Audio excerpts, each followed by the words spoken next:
వాళ్ళ దగ్గర లేవండి. వాళ్ళు పూర్తిగా 2000 కోట్లు మెక్కి ఉన్నారు. తెలంగాణ బిడ్డలకు, తెలంగాణ చిన్నతర కాంట్రాక్టర్లకు రావాల్సిన ఆస్తినంతా కూడా ముఖ్యమంత్రి రేవంత్ రెడ్డి, జేవీర్ రెడ్డి, వేర్ నరేందర్ రెడ్డి వీళ్ళందరూ కూడా మొత్తం కూడా ఒక ప్రాజెక్ట్ మానిటరింగ్ యూనిట్ అని ఒకటి పెట్టి జీవో నెంబర్ 17 దొడ్డిదారిన తీసుకొచ్చి మొత్తం కూడా తెలంగాణ బిడ్డలకు చెందాల్సిన సంపదను రాష్ట్రంలో కాకుండా బాంబే, అదే విధంగా గుజరాత్, ఢిల్లీకి చెందిన స్టేట్లకు కట్టబెట్టిండ్రు.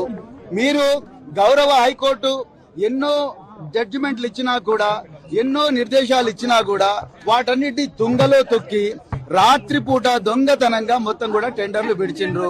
కేసీఆర్ గారి సమయంలో ఈ విధంగా జరగలేదు. కేసీఆర్ గారు 10,000 మంది తెలంగాణ బిడ్డలను కాంట్రాక్టర్లుగా తయారు చేసిండ్రు. ఈ సంపదను ప్రజాస్వామీకరించారు. ఈ రోజు రేవంత్ రెడ్డి గారు మొత్తం కూడా ప్రాజెక్ట్ మానిటరింగ్ యూనిట్ పెట్టి దొడ్డిదారిన జీవో 17 తీసుకొచ్చి మొత్తం కూడా 1000 కోట్ల రూపాయలు తిన్నారని మా డిప్యూటీ ఫ్లోర్ లీడర్, మాజీ మంత్రి హరీష్ రావు గారు ఆధారాలతో బయట పెట్టారు. మాకు తెలిసిన ఆధారాలను కూడా మేము తీసుకొచ్చి, నేను, కొప్పుల ఈశ్వర్ గారు, గెల్లి శ్రీనివాస్ యాదవ్ ఈ రోజు సోమాజిగూడలో మేము వెయిట్ చేస్తాము అని చెప్పి మేము వారం రోజుల క్రితమే చెప్పాము.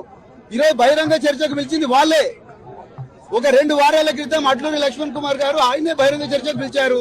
అరిజుద్దీన్ గారు పిలిచారు, పొన్న ప్రభాకర్ గారు పిలిచారు. అందుకొరకు అది స్వీకరించి మేము వారం రోజుల ముందరనే సోమాజిగూడకు వస్తామని చెప్పాము.